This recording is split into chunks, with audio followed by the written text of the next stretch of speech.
આદિત્ય નીલમનો હાથ પકડીને કોલ્હાપુર બજારમાં ફરતો હતો. નીલમનો ચહેરો ચમકી રહ્યો હતો, જાણે તે ખરેખર ખુશ હોય.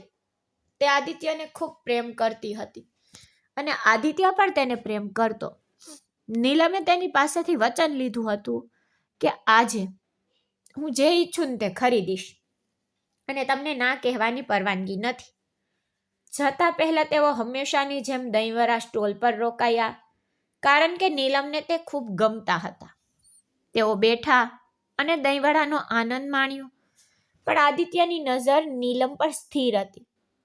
તેણે મનમાં વિચાર્યું કે ભગવાને મને આટલી સુંદર પત્ની આપી છે. પછી તેઓ બજાર તરફ રવાના થયા. નીલમ નાની નાની વસ્તુઓ માંગતી હતી, પરફ્યુમ, ઘરેણાં, કપડાં અને બંગડીઓ. તેથી આદિત્ય તેને એક મોટી દુકાન તરફ લઈ ગયો, જ્યાં બધું વેચાતું હતું.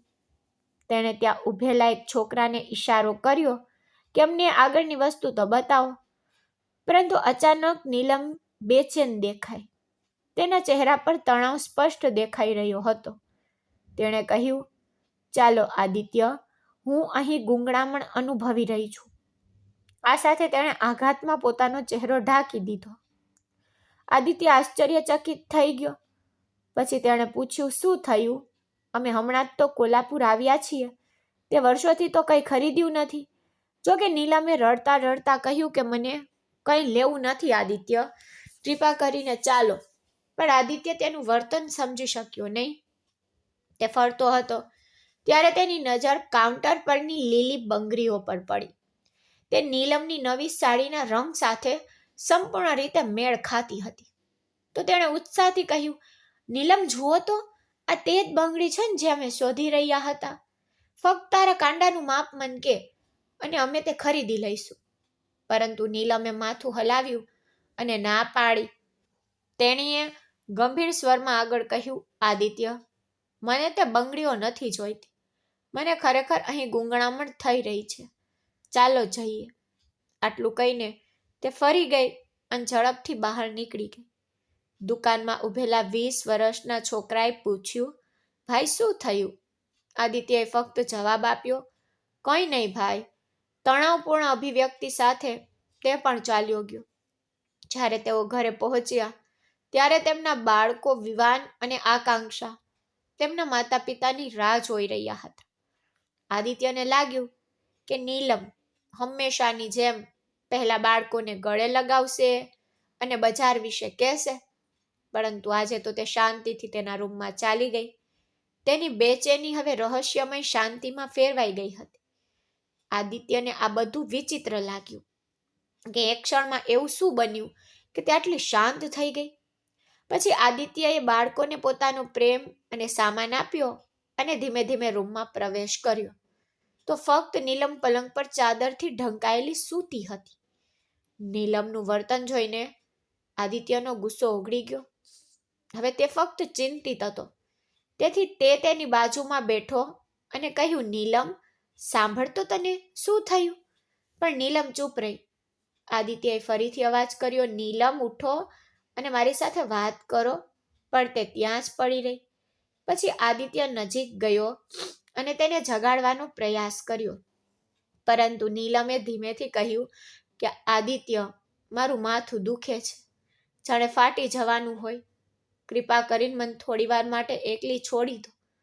આદિત્યએ શાંતિથી જવાબ આપ્યો, ઠીક છે નીલમ, હું તને હેરાન નહીં કરું. પણ ઓછામાં ઓછું મને એ તો કે દુકાને ગયા પછી તારો ચહેરો અને તારો અવાજ આટલો બદલાઈ કેમ ગયો? નીલમે થાકેલા અવાજમાં જવાબ આપ્યો, કંઈ નથી થયું આદિત્ય, બસ ખૂબ ભીડ, ઘોંઘાટ અને ટ્રાફિક હતો. તેથી મને ઘૂંટણ થતી હતી. તેથી જ હું વહેલી બહાર આવી. કોઈ મોટી વાત તો નથી. હું સવાર સુધીમાં ઠીક થઈ જઈશ. ચિંતા ના કરો. આટલું કહીને નીલમે ફરીથી ચાદર પોતાના ઉપર ઓઢી લીધી. પણ આદિત્ય ત્યાં જ ઊભો રહ્યો, તેની સામે જોતો રહ્યો. તેનું હૃદય તે શું કહી રહી છે તે માનવાનો ઇનકાર કરી રહ્યું હતું. કંઈક ખોટું હતું, કંઈક એવું હતું જે તે સમજાતું નહોતું. આદિત્ય તે રાત્રે ઊંઘી શક્યો નહીં અને તે નીલમ માટે પણ સૌથી વિચિત્ર રાત હતી. તેમના લગ્નને 10 વર્ષ થયા હતા, પરંતુ આવું ક્યારેય બન્યું નહોતું. નીલમ હંમેશા બાળકોને તેના સાસરિયાઓ પાસે છોડીને આદિત્ય સાથે બહાર જતી. ક્યારેક રાત્રિ ભોજન માટે, ક્યારેક આઈસ્ક્રીમ માટે, ક્યારેક ખરીદી માટે. પરંતુ જ્યારે તેઓ ઘરે પાછા ફરે ત્યારે બાળકો તેને વળગી રહે છે.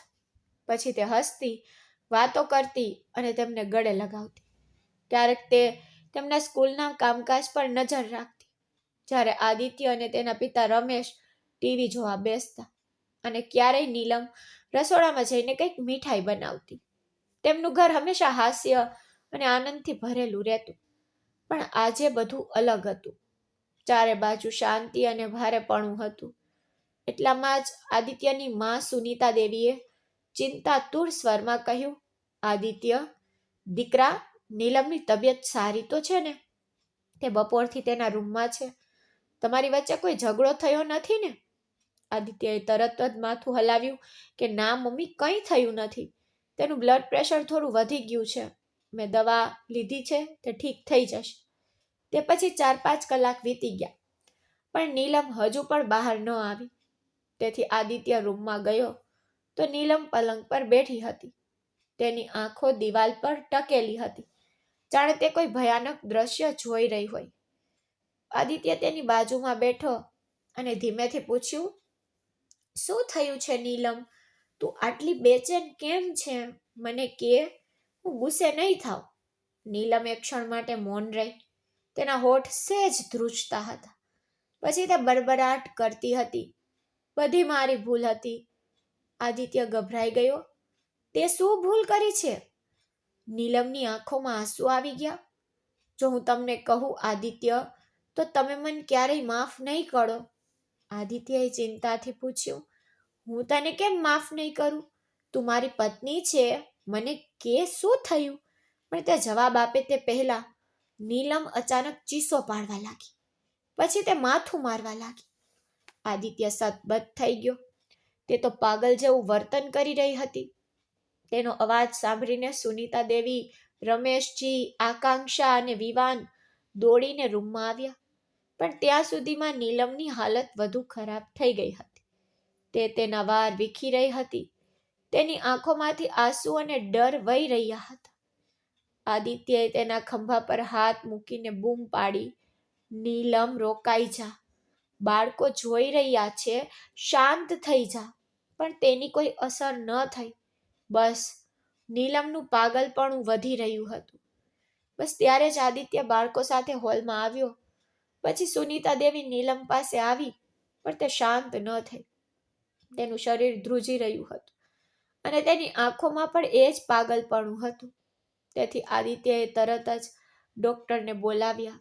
ડોક્ટરે તેની તરફ જોયું અને શાંતિથી કહ્યું કે તમારી પત્ની ઘણા સમયથી માનસિક તણાવથી પીડાઈ રહી છે. કદાચ ભૂતકાળની કોઈ ઘટના કે ભૂલ જેને તે દબાવી રહી હતી, તે હવે તેની અસર બતાવી રહી છે. પછી ડોક્ટરે નીલમને ઊંઘનું ઇન્જેક્શન આપ્યું અને ચાલ્યા ગયા. બાળકો રડતા રડતા સૂઈ ગયા. આદિત્યએ તેની માં સુનીતા અને પિતા રમેશને પણ દવા આપીને સૂવાનું કહ્યું અને પોતે સોફા પર બેઠો. તેના મગજમાં બધું ફરતું હતું. આટલી ખુશમિજાજ, ખુશ પત્ની અચાનક કેવી રીતે આવી બની ગઈ? તેમના લગ્નને 10 વર્ષ થઈ ગયા હતા, પણ તેણે નીલમને ક્યારેય આવી સ્થિતિમાં જોઈ નહોતી. એકંદરે તેમનું લગ્ન જીવન ખુશહાલ હતું. ઘરમાં બધા તેને પ્રેમ કરતા હતા. પછી તેને એક ઘટના યાદ આવી. તેમના લગ્નના 2 મહિના પછી આદિત્યની બહેન કાવેરી ઘરેથી ભાગી ગઈ હતી. નીલમ તે સમયે ખૂબ જ ગભરાઈ ગઈ હતી, પરંતુ પછી બધું શાંત થઈ ગયું. તેને બીજું કંઈ યાદ નહોતું જેના કારણે નીલમને આટલી તકલીફ થઈ હોય.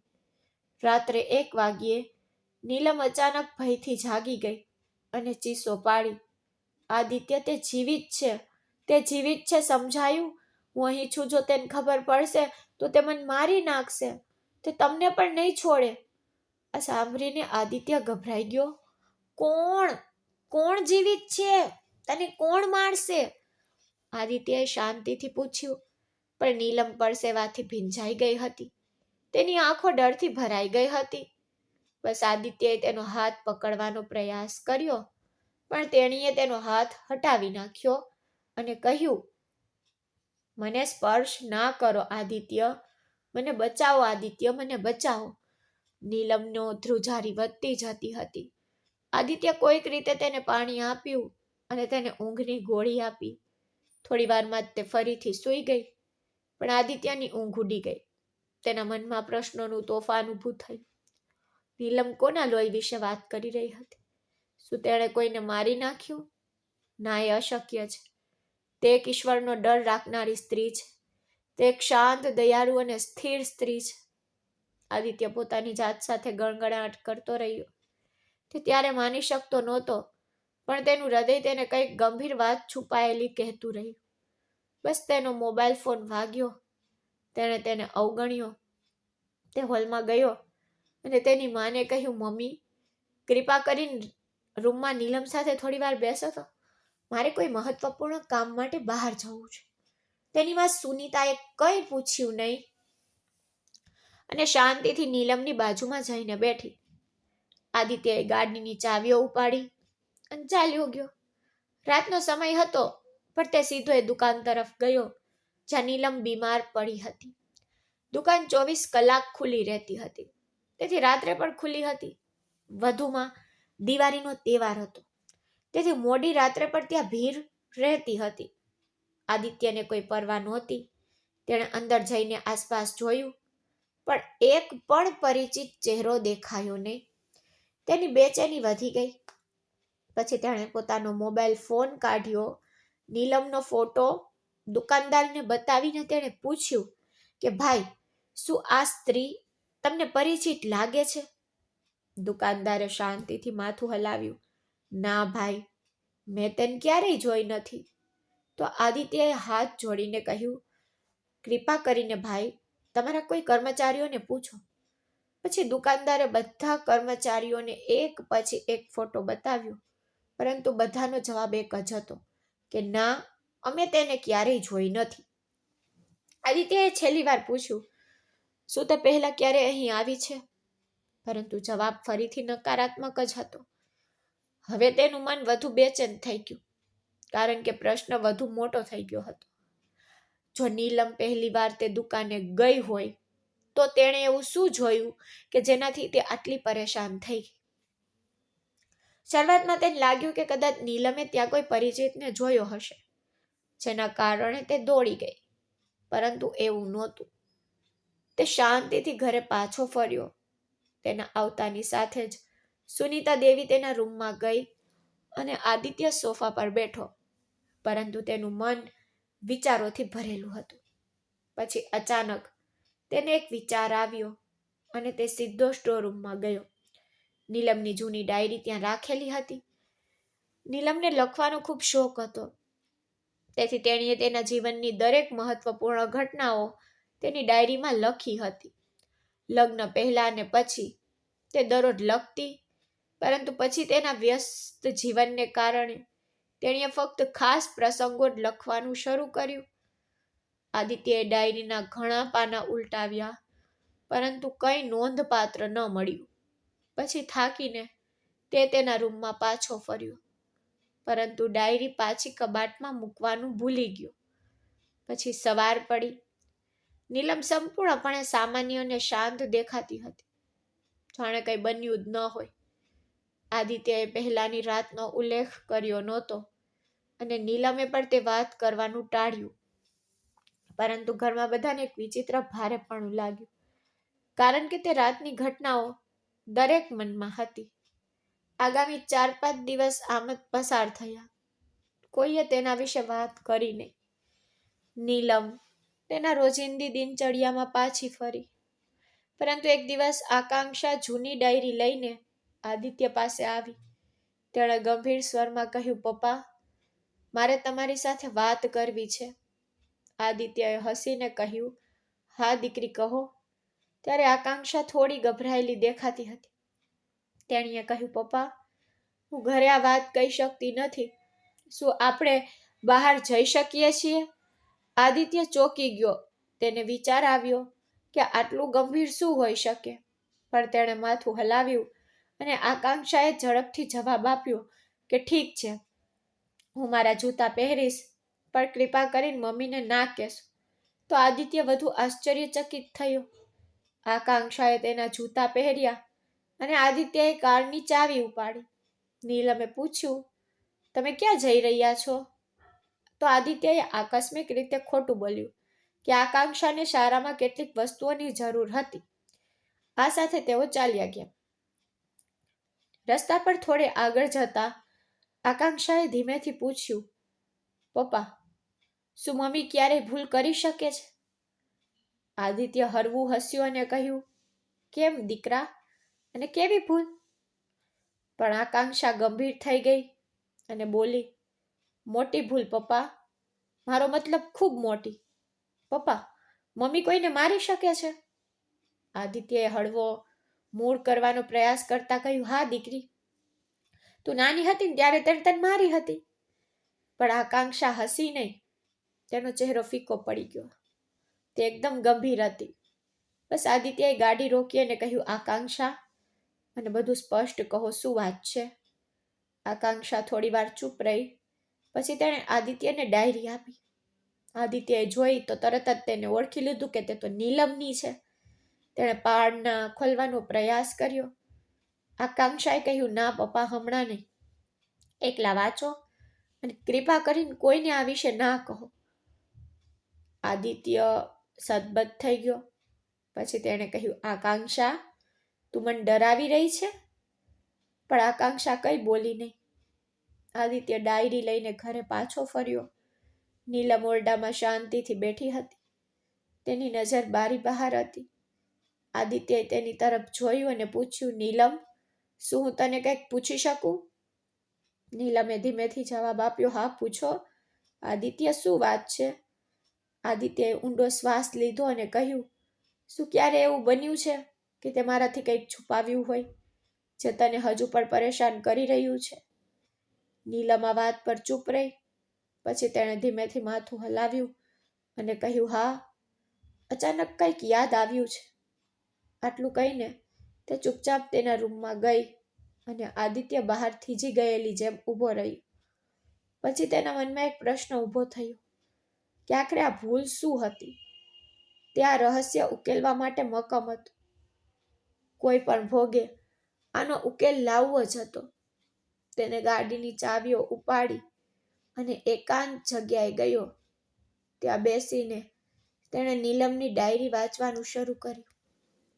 ડાયરીમાં લખ્યું હતું, મને તેના પર ખૂબ ગુસ્સો છે. જ્યારથી તે મારા જીવનમાં આવ્યો છે ત્યારથી હું તેને નફરત કરું છું. મને તે જે રીતે જુએ છે, તે મારી સાથે જે રીતે વાત કરે છે, તેનાથી મને નફરત છે. એક દિવસ હું સૂઈ રહી હતી. તેને મારા પર પાણી રેડ્યું.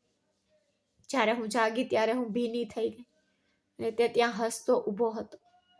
મેં તેને ઠપકો આપ્યો, પણ મારી માએ મને જવાબ આપ્યો. હવે હું મારી ડાયરી લખું તે પહેલા હું મારા ઘા તો રૂઝાવી રહી છું, પણ હું શપથ લઉં છું રોહન, જો મને ક્યારેય તક મળશે ને તો હું તારું જીવન નર્ક બનાવી દઈશ. આ પાનું વાંચીને આદિત્ય સદબદ થઈ ગયું. અને આ રોહન કોણ હતો? કારણ કે નીલમે ક્યારેય તેનો ઉલ્લેખ કર્યો નહોતો. આ ખૂબ જ વિચિત્ર હતું. નીલમ હંમેશા પોતાનામાં ખોવાયેલી રહેતી. તે જેટલી વિચારશીલ હતી તેટલી જ શાંત પણ. પરંતુ ડાયરીના આ શબ્દો તીક્ષ્ણ અને આગ લગાડતા હતા. આદિત્ય બીજા પાના તરફ વળ્યો.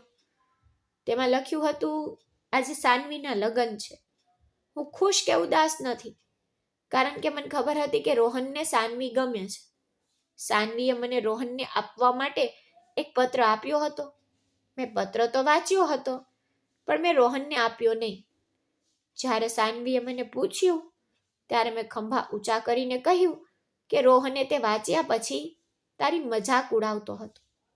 મેં સ્પષ્ટ કહ્યું કે મેં હજી સુધી તારી ચિઠ્ઠી વાંચી નથી, પણ રોહન મારી મજાક ઉડાવતો રહ્યો. તે હસતો અને કહેતો, હવે તે નાક ચડાવવા વાળી સાનવી મને પ્રેમ કરશે? તે પછી સાનવીએ રોહન સાથે વાત કરવાનું બંધ કરી દીધું. પણ હવે સાનવી લગ્ન કરી રહી છે. મને હસવું આવે છે કે તેણે તેના પ્રેમના સપનાઓને મારી નાખ્યા. પણ આ રોહન એટલો બેદરકાર છે કે તેને કંઈ સમજાતું નથી. સાનવી, હું નહોતી ઈચ્છતી કે તું તેની સાથે વાત કરે. તેણે મારી ખુશી ચોરી લીધી છે, તો તું તેની સાથે લગ્ન કરે તો હું તારા પર પણ ગુસ્સે થઈશ. ડાયરી વાંચતી વખતે નીલમનો એક નવો ચહેરો આદિત્ય સમક્ષ દેખાયો. ગુસ્સા અને દબાયેલી લાગણીઓથી ભરેલું. તેને લાગ્યું કે તે નીલમને સારી રીતે જાણે છે. 10 વર્ષ સુધી તેણે તેની સાથે વફાદારીથી પોતાનું જીવન વિતાવ્યું, પણ આ ડાયરીએ તેના ભ્રમને તોડી નાખ્યા. આ નીલમ બિલકુલ અલગ હતી. તેને રોહન નામના છોકરા માટે ખૂબ જ નફરત હતી, અને આ રોહન કોણ હતો આદિત્ય સમજી શક્યો નહીં. તેણે આગળનું પાનું ફેરવ્યું. પોતાની જાતને પ્રાર્થના કરી, હે ભગવાન, અહીં કંઈ એવું ન થવા દેતા કે જે મારું યકીન તોડી નાખે. પણ બીજા પાના પર લખ્યું હતું. મને હજુ પણ તે દિવસ યાદ છે જ્યારે માએ પિતાના પગ પકડીને કહ્યું હતું કે મને આ ઘરમાં રહેવા દો. મારી પાસે બીજે ક્યાંય જવાની જગ્યા નથી. પણ પિતાને ખબર નહોતી કે તે ક્ષણે તે શું વિચારી રહ્યા હતા. તેને માની વાત સાંભળી નહીં અને રાત્રિના અંધારામાં છૂટાછેડાનો નિર્ણય જાહેર કર્યો. આદિત્યનું આ વાંચતી વખતે હૃદય ડૂબી ગયું. પંક્તિઓ પીડા અને ગુસ્સાથી ભરેલી હતી. તેમાં નીલમના સૌથી ઊંડા દુઃખ, અપમાન અને અધૂરી આશાઓ વિશે વાત કરવામાં આવી હતી. ડાયરી વાંચતી વખતે આદિત્યનું હૃદય ખૂબ જ પીડા, ખૂબ જ ગુસ્સાથી ભરાઈ ગયું. કંઈક એવું જે તેણે પહેલા ક્યારેય જોયું નહોતું. નીલમના શાંત અને સંયમિત ચહેરા પાછળ એવી ઉગ્રતા હતી કે તેથી આદિત્યને આઘાત લાગ્યો. તેમાં લખ્યું હતું કે મેં માની ચીસો સાંભળી અને રોહનને મારી સામે હસતો જોયો. તે મારા પર હસતો હતો અને હજુ પણ તેના ચહેરા પરનું તેની શેતાની સ્મિત યાદ છે. તે ક્ષણે મને તેનું ગળું દબાવવાનું મન થયું કે તેણે આવું કેમ કર્યું. તેનો મારા પર શું દ્વેષ હતો. તે હંમેશા કોઈ કારણ વગર મારી વિરુદ્ધ કેમ રહેતો હતો.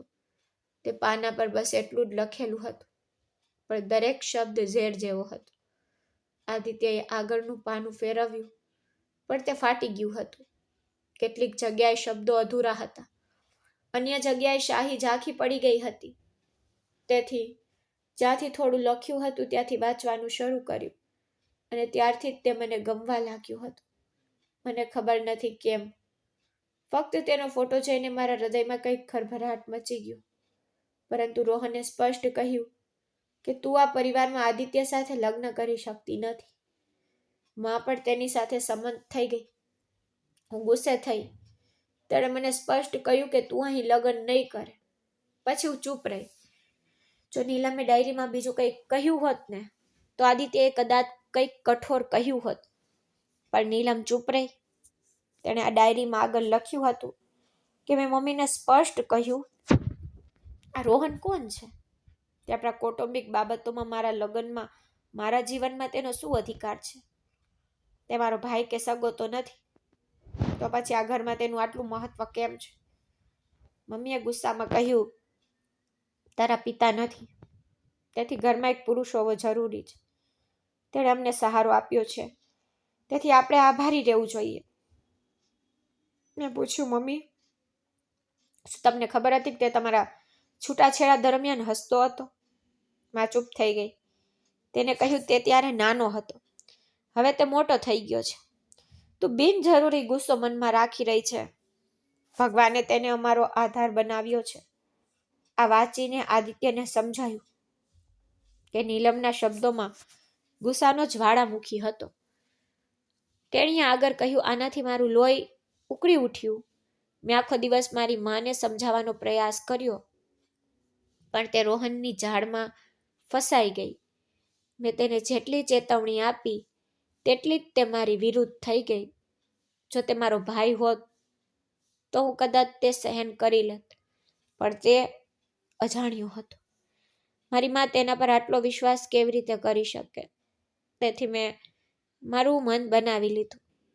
ભલે મારે લગ્ન ન કરવા પડે, પણ જ્યાં સુધી હું રોહનને આ ઘરમાંથી બહાર નહીં કાઢું ત્યાં સુધી હું આરામ નહીં કરું, કારણ કે હું તેની હાજરી સહન કરી શકતી નથી. તે છેલ્લી પંક્તિમાં પીડાનું વજન સ્પષ્ટપણે સ્પષ્ટ હતું.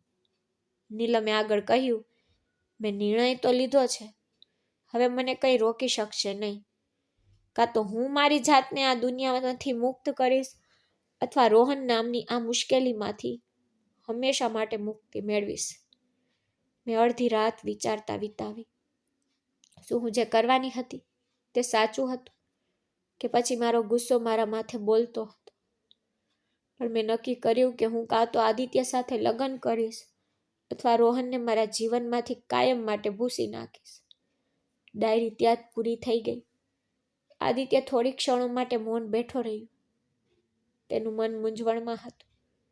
શું આ એ જ નીલમ હતી જેને તે આટલા વર્ષોથી જાણતો હતો?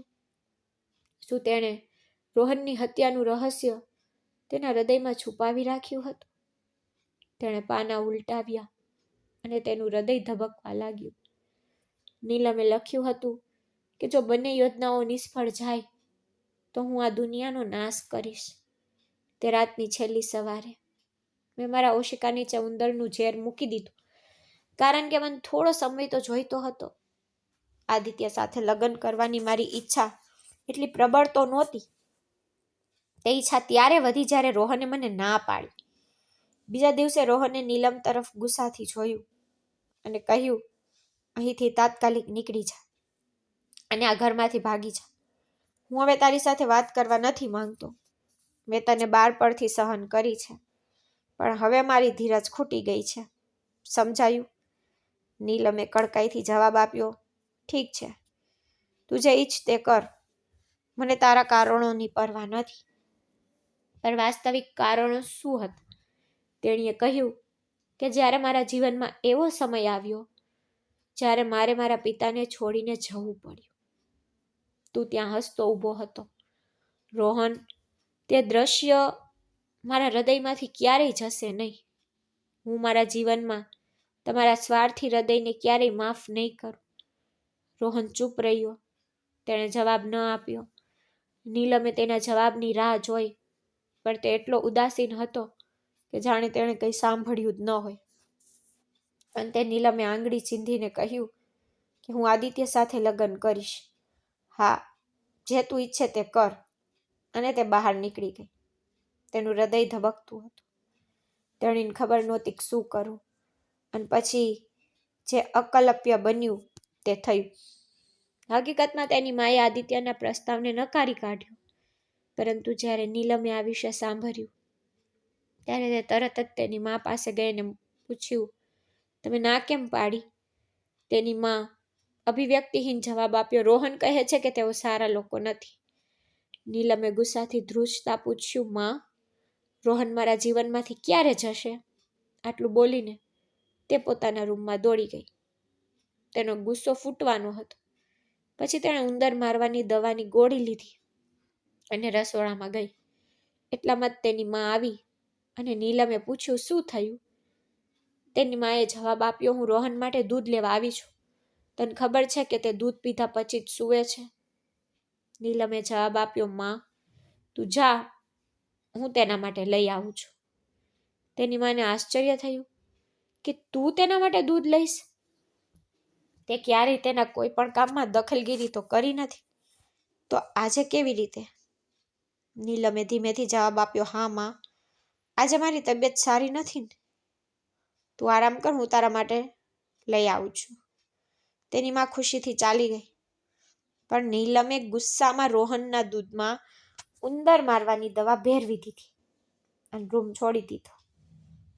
રોહન તે સમયે બાથરૂમમાં હતો. નીલમે રાહતનો શ્વાસ લીધો. તેના હૃદયમાં આનંદ અને ભયની લાગણી ભરાઈ ગઈ. તે ડાયરીનું છેલ્લું પાનું હતું. વાંચીને આદિત્ય સદબદ થઈ ગયું. તેનું માથું ફરવા લાગ્યું. તેને વિચાર આવ્યો કે નીલમ આવું કેવી રીતે કરી શકે. તે ક્યારેય કઠોર શબ્દો બોલતી નહોતી. તે શાંત, નમ્ર અને સંયમિત હતી. તો પછી તેને કોઈને મારી નાખવાનું વિચારવાની હિંમત ક્યાંથી મળી? આદિત્યએ ડાયરી બંધ કરી દીધી પણ હવે તેના મનમાં સેંકડો પ્રશ્નો ઘૂમરાતા હતા. રોહન કોણ હતો? તેને તેના વિશે કંઈ ખબર કેમ નહોતી? રોહન અને નીલમ વચ્ચે શું સંબંધ હતો? આદિત્યએ કાર શરૂ કરવાનો પ્રયાસ કર્યો, પણ તેના હાથ ધ્રુજતા હતા. કોઈક રીતે તેણે કાર ચાલુ કરી અને ઘરે પહોંચી ગયો. દરમિયાન આકાંક્ષાએ ડાયરી વાંચી લીધી હતી, તેથી ઘરે પહોંચતાની સાથે જ તેણીએ આદિત્ય તરફ ધ્યાનથી જોયું, પણ કહ્યું નહીં. તેની આંખો પરથી સ્પષ્ટ દેખાતું હતું કે તે પણ ચિંતિત હતી. આદિત્યએ તેની સાથે વાતચીત શરૂ કરવા માટે 2-3 વાર પ્રયાસ કર્યો, પણ જ્યારે પણ તે બોલવાનો પ્રયાસ કરતો ત્યારે શબ્દો તેના ગળામાં અટવાઈ જતા. તે કંઈ બોલી શકતો નહોતો. જાણે તેનું મન સાવ ખાલી થઈ ગયું હોય તેવું લાગતું હતું. જ્યારે આકાંક્ષાએ આદિત્યને આટલો અસ્વસ્થ જોયો ત્યારે તેણે કહ્યું, પપ્પા, તમે ઠીક નથી લાગતા. પરંતુ આદિત્યએ ફક્ત માથું હલાવ્યું અને તેને દૂર કરી દીધી. પછીના દિવસો સુધી તે પોતાના વિચારોમાં ખોવાયેલો રહ્યો. તે વિચારતો રહ્યો કે શું તેણે નીલમને આ વિશે પૂછવું જોઈએ? પણ આ બધું તેના લગ્ન પહેલાંની વાત હતી. હવે પૂછવાનો શું અર્થ હતો? ગમે તે હોય, જો નીલમ પાસે કંઈક કહેવાનું હોત તો તે તેને વહેલા કહી દેત. પણ હવે આટલા વર્ષો પછી કોઈ ગેરંટી નહોતી કે તે ખુલ્લેઆમ જવાબ આપશે. પછી આદિત્યએ આકાંક્ષા સાથે વાત કરવાનું નક્કી કર્યું, પણ આકાંક્ષાએ કહ્યું કે પપ્પા, હું આ વિશે કંઈ કહેવા નથી માંગતી. કૃપા કરીને પપ્પા, મને બોર્ડિંગ સ્કૂલમાં પ્રવેશ અપાવો. આદિત્યએ તેને વધુ પ્રશ્ન ન કર્યો, કારણ કે તેને લાગ્યું કે આકાંક્ષા તેની માને કારણે ઘર છોડીને જવા માંગતી હશે. તે સમજી શકતો નહોતો કે તે શું પસાર કરી રહી છે, કારણ કે તેની પત્ની અને પુત્રી બંનેની સંયુક્ત ચિંતાઓ તેને સંપૂર્ણપણે મૂંઝવણમાં મૂકી રહી હતી. અંતે તેની ધીરજ ખૂટી ગઈ. પછી એક રાત્રે તેણે નક્કી કર્યું તેણે નીલમ સાથે નિખાલસતાથી વાત કરવી જોઈએ. દૂધ ગરમ કરીને નીલમ રસોડામાં જવાની જ હતી ત્યારે આદિત્યએ તેનો હાથ પકડીને કહ્યું કે મારે તારી સાથે કંઈક મહત્વપૂર્ણ વાત કરવી છે. નીલમે જવાબ આપ્યો, આદિત્ય, મારે રસોઈ બનાવી છે. હું હમણાં પાછી આવીશ. પણ આદિત્ય તૂટી જવાની અણી પર હતો. તેને લાગ્યું કે જો તે હમણાં નહીં કહે તો તે તૂટી જશે. તેણે જવાબ આપ્યો કે ના, મારે હમણાં વાત કરવાની જરૂર છે. પછી નીલમ શાંતિથી તેની સામે બેઠી અને ધીમેથી બોલી, હા બોલો, શું વાત છે? તમે ખૂબ જ ગુસ્સે દેખાઈ રહ્યા છો. તમે મારી સાથે બરાબર વાત પણ નથી કરતા. પણ આદિત્યએ સીધું પૂછ્યું, આ રોહન કોણ છે? સાંભળીને નીલમનો ચહેરો નિસ્તેજ થઈ ગયો. તે ગભરાઈ ગઈ અને પૂછ્યું, તમે આ કેમ પૂછી રહ્યા છો? કંઈ થયું? આદિત્ય દુઃખી થઈને પ્રશ્ન ટાળતા રોકાયો. તે જાણતો હતો કે ટાળવાથી તો મુદ્દો ઉકેલાશે નહીં. તેથી તે સીધો બોલ્યો, હું જે પૂછી રહ્યો છું ને તેનો સ્પષ્ટ જવાબ આપ. નીલમે ચાલાકીપૂર્વક પ્રશ્ન ટાળવાનો પ્રયાસ કર્યો. આદિત્ય, મને તે બાબતો વિશે કોઈ ખ્યાલ નથી. તમે શું વાત કરી રહ્યા છો? સાંભળીને આદિત્યનો ગુસ્સો ભડકી ગયો અને તેણે કહ્યું, એ જ રોહન જેને તે ઉંદર મારવાનું ઝેર આપ્યું. નીલમના હાથ ધ્રુજવા લાગ્યા. પછી શાંત અવાજમાં તેણીએ પૂછ્યું, આદિત્ય, તમને આ બધું કેવી રીતે ખબર પડી? પરંતુ આદિત્યના પ્રશ્નોના જવાબ આપવાને બદલે તેણીએ તેને જ પ્રશ્નો પૂછવા લાગ્યા. પછી આદિત્યએ ગુસ્સામાં કહ્યું, નીલમ, આ છેલ્લી વાર છે જ્યારે હું તને પૂછી રહ્યો છું. મને કહો કે રોહન કોણ છે ને તે તેને મારવાનો પ્રયાસ કેમ કર્યો? નહીંતર યાદ રાખ, આપણો સંબંધ બગડી શકે છે. આ સાંભળીને નીલમની આંખોમાં આંસુ આવી ગયા. પછી નરમ અવાજમાં તેણીએ કહ્યું, આદિત્ય, રોહન મારો સોતેલો ભાઈ હતો. મેં તેને એટલું જ દુઃખ આપ્યું જેટલું તેણે મને આપ્યું. પણ હવે એવું લાગે છે કે હું તે દુઃખનું વાસ્તવિક કારણ હતી. આદિત્યએ ઊંડો શ્વાસ લીધો અને કહ્યું, મને બધું સ્પષ્ટ રીતે કહો નીલમ, હું અંદરથી સળગી રહ્યો છું. શું મારી પત્ની ખૂની હોઈ શકે છે? તે વિચાર મારા હૃદયને ખાઈ રહ્યો છે. પછી નીલમે શાંત અવાજમાં સમજાવવાનું શરૂ કર્યું કે પપ્પાએ ફરીથી લગ્ન કર્યા હતા. જ્યારે તે તેની બીજી પત્ની અને પુત્ર સાથે અમારા ઘરે આવ્યા ત્યારે અમને ખબર પડી. મમ્મીએ ભારે હોબાળો મચાવ્યો. પરંતુ થોડા દિવસો પછી એક અકસ્માત થયો અને પપ્પા અને તેની બીજી પત્ની બંનેનું અવસાન થઈ ગયું. અને પછી તેમનો પુત્ર રોહન અમારી સાથે રહેવા આવ્યો. નીલમે આગળ કહ્યું કે માએ રોહનને પોતાના પુત્ર તરીકે દત્તક લઈ લીધો, પરંતુ મેં તેને ક્યારેય સ્વીકાર્યો નહીં, કારણ કે ઘરમાં બધું તેની ઈચ્છા મુજબ નક્કી થતું હતું. માએ પણ તેની વાત અંતિમ માનતી. કોઈએ મારી વાત સાંભળી નહીં. તેના અવાજમાં પીડા હતી. પછી તેણે આગળ કહ્યું, હું ભાંગી પડી હતી, હું થાકી ગઈ હતી. તેથી ગુસ્સામાં મેં તેના દૂધમાં ઉંદર મારવાનું ઝેર ભેળવી દીધું. બીજા દિવસે તે બેહોશ થઈ ગયો. મને લાગ્યું કે તે મરી ગયો છે, પણ માં તેને હોસ્પિટલમાં લઈ ગઈ અને તેને પાછી લાવી નહીં. પછી મને ખબર પડી કે તે કાયમ માટે ચાલ્યો ગયો છે.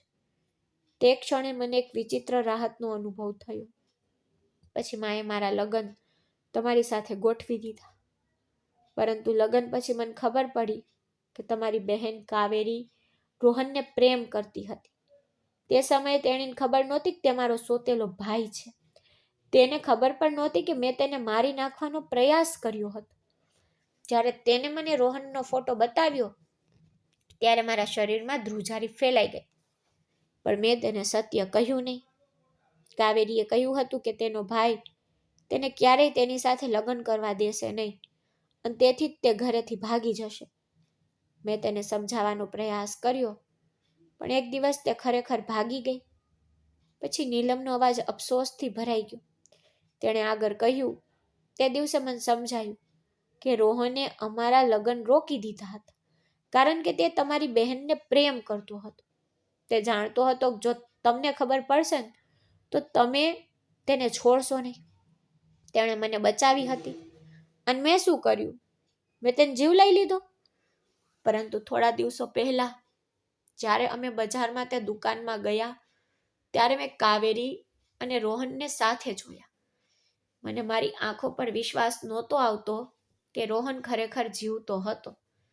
તમે ભીડમાં ખોવાઈ ગયા હતા, તેથી તમને કંઈ દેખાયું નહીં, પણ મને તેનો ચહેરો યાદ આવ્યો. તે હસતી આંખો જે મને જોઈ રહી હતી. મને લાગ્યું કે તેણે મને ઓળખી લીધી અને કદાચ તેને યાદ હશે કે મેં તેને ઝેરી દૂધ આપ્યું હતું, તેથી તેણે તે પીધું નહીં અને બચી ગયો. પછી તે શાંતિથી આ ઘર છોડીને કાયમ માટે ચાલ્યો ગયો. આટલું કહીને નીલમ જમીન પર પડી ગઈ. પછી તે બેકાબુ રડવા લાગી. આદિત્યએ તરત જ કાવેરીને ફોન કર્યો અને તેને બધું સ્પષ્ટ રીતે સમજાવવા કહ્યું. તેણે રોહનને પણ ઘરે બોલાવ્યો. જ્યારે તેઓ આવ્યા ત્યારે ડ્રોઈંગ રૂમનું દ્રશ્ય સંપૂર્ણપણે બદલાઈ ગયું. નીલમે રોહનને ગળે લગાવીને માફી માંગી. રોહને તેની આંખો લૂછી અને કહ્યું, મેં પણ ઘણી ભૂલો કરી છે નીલમ, પણ ભલે તું સોતેલી બેન હોય, તું મારી બહેન છે, પણ હવે બધું પૂરું થઈ ગયું છે. કાવેરીની આંખો પર આંસુઓથી ભરાઈ ગઈ. તેણે કહ્યું કે જો મેં તમને બધું સમયસર કહ્યું હોત તો આ ક્યારેય ન થયું હોત. નીલમ, રોહન અને કાવેરી ત્રણેયની આંખોમાં આંસુ હતા, પણ તે આંસુ અપરાધ ભાવ નહીં, મુક્તિ હતી. આદિત્ય ત્યાં જ ઊભો રહ્યો. પછી તેને વિચાર આવ્યો કે સંબંધોને ખરું નુકસાન સત્ય છુપાવાથી જ થાય છે. જ્યારે આપણે ભૂતકાળ પર ધ્યાન આપીએ છીએ ત્યારે તે વર્તમાનની સૌથી મોટી દુર્ઘટના બની જાય છે. પરંતુ ક્યારેક સત્ય મોડું બહાર આવે છે, પરંતુ જ્યારે તે બહાર આવે છે ત્યારે તે આપણને આપણી ભૂલોને માફ કરવાની તક આપે છે. તો મિત્રો, નીલમનું સત્ય બહાર આવ્યું છે. ભૂલો, ગુસ્સો અને પસ્તાવાની આ વાર્તાઓ આખરે મુક્તિનો માર્ગ બતાવ્યા. તેથી જ તમારે પણ તમારા સંબંધોમાં સત્યનો સામનો કરવો જોઈએ, કારણ કે તે જ બધાને એકબીજા સાથે જોડે છે. તો મિત્રો, જો તમને નીલમ અને આદિત્યની આ વાર્તા ગમી હોય તો આ વિડીયોને લાઈક કરવાનું અને ચેનલને સબસ્ક્રાઈબ કરવાનું ભૂલશો નહીં. આપણે ફરી એક વાર્તામાં મળીશું.